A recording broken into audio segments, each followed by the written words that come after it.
আমার শ্বশুরমশাই গাড়িটা নিয়ে একটু বেরিয়েছেন। বাবা একটু অভ্যাস করে নিচ্ছেন গাড়ি চালানোটা। যাই হোক, বেশ প্রথম চেষ্টাতেই ভালো রকম সফল হয়েছেন আর খুবই খুশি, মুখটা দেখছো। আর একটা পার্সেল চলে এসেছিলো, সকাল সকাল পার্সেল এসে গেছে। আর পার্সেলটা আমি ওপেন করছি। পার্সেলটা কিনেছিলাম মিশো থেকে, তবে আমি অর্ডার করেছি অনেক দিন আগে। এই ফার্স্ট টাইম আমার মিশোর ডেলিভারিটা মারাত্মক লেটে হলো। যে জিনিসটা অর্ডার করেছি সেটাও ভীষণ সিম্পল একটা জিনিস, এই যে লেবুর রস বের করার যেগুলো হয় ওগুলো। তো এটা একদম স্টিলের। আমি 145 টাকার এটার দাম নিয়েছে, তবে আমি ভীষণ বলবো খুব খুব ভালো প্রোডাক্ট পেয়েছি।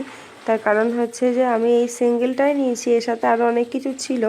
একটাতে দামটা সেম ছিল, কিন্তু আমি 145 টাকা দিয়ে শুধু এটাই নিয়েছি। কারণ হচ্ছে জিনিসটা বেশ ভালো পেয়েছি, মেটেরিয়ালটা খুব ভালো।